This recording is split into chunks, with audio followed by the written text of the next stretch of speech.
नमस्कार, लोकमत हिंदी पर आप सभी का स्वागत है। मैं हूं आपके साथ मेघना सचदेवा। कोरोना महामारी आने के बाद से ट्रैवल करना काफी मुश्किल हो गया था। धीरे धीरे ये ट्रैवल करना थोड़ा सा आसान होने लगा है। खासकर ट्रेन की बात की जाए तो ये और भी मुश्किल हो जाता है। ज्यादातर लोग जो कि खर्च वहन कर सकते हैं वो तो ट्रेन के एसी कंपार्टमेंट में ही जाना पसंद करते हैं। जो खर्च नहीं भी वहन कर सकते, अगर उनके साथ बूढ़े बच्चे या बीमार हैं तो वो हाइजीन का ध्यान रखते हुए यही कोशिश करते हैं कि वो एसी कंपार्टमेंट में ही जाए, क्योंकि एसी कंपार्टमेंट में आपको ओढ़ने के लिए कंबल मिलता है, बिछाने के लिए चादर मिलती है और एक तकिया भी मिलता है। लेकिन क्या आपने कभी गौर किया है कि ये जो पैक्ड चादरें आपको मिलती हैं, जो कि बिल्कुल प्रेस होती हैं, वो थोड़ी सी गंदी हैं, उनमें बदबू आ रही है या कुछ दाग धब्बे उस पर लगे हुए हैं। क्या पता कि आप देखकर भी उन्हें नजरअंदाज कर देते हो। अगर गौर नहीं भी किया है तो अब जरूर कर लीजिएगा, क्योंकि एक स्टिंग ऑपरेशन में ट्रेन के एसी कोचेस में मिल रही इन गंदी चादरों का खेल उजागर हुआ है। रेलवे आपको बकायदा लिफाफे में पैक एक सफेद चादर देता है, कंबल देता है, तकिया देता है। ये सभी प्रेस होते हैं और दावा होता है कि ये धुले हुए होते हैं और उसके बाद साफ सुथरी चादरें आपको दी जाती हैं। लेकिन पिछले काफी दिनों में इस बात की शिकायतें ज्यादा बढ़ गई कि ये चादरें प्रेस तो हैं, लेकिन थोड़ी सी बदबू इनमें आ रही है, कुछ गंदगी लोगों को महसूस हुई। जब शिकायतें ज्यादा बढ़ी तो नवभारत टाइम्स की तरफ से एक स्टिंग ऑपरेशन किया गया। नोएडा के सेक्टर 83 की लाउंड्रेड्स कंपनी, जहां पर इन चादरों, कंबल और तकियों को धोया जाता है और उसके बाद वापस रेलवे तक पहुंचाया जाता है, इसी कंपनी पर यह स्टिंग ऑपरेशन किया गया।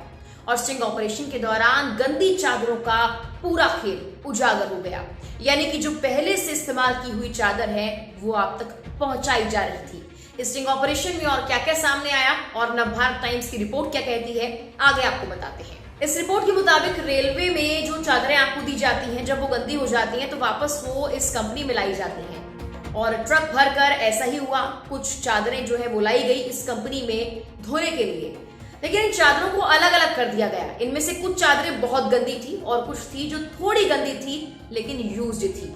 उन चादरों को प्रेस कर वापस रख दिया गया रेलवे तक पहुंचाने के लिए, ताकि रेलवे उन चादरों को आपको दे। जी हाँ, सुनकर चौंक गए होंगे आप, लेकिन स्टिंग ऑपरेशन में इस बात का खुलासा हुआ है कि आपको गंदी और यूज्ड चादरें दी जा रही थी। सिर्फ थोड़ी गंदी होने के चलते उन्हें धोया नहीं गया और उन्हें प्रेस कर वापस रेलवे तक पहुंचा दिया गया।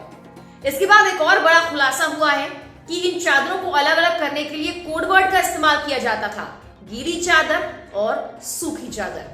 स्टिंग ऑपरेशन में इस बात का जिक्र भी किया गया है कि गीली चादरें वो होती हैं जिनको धोया जाएगा और सूखी चादर जो थोड़ी सी गंदी होती है, जिन्हें दोबारा प्रेस कर आप तक पहुंचा दिया जाता है।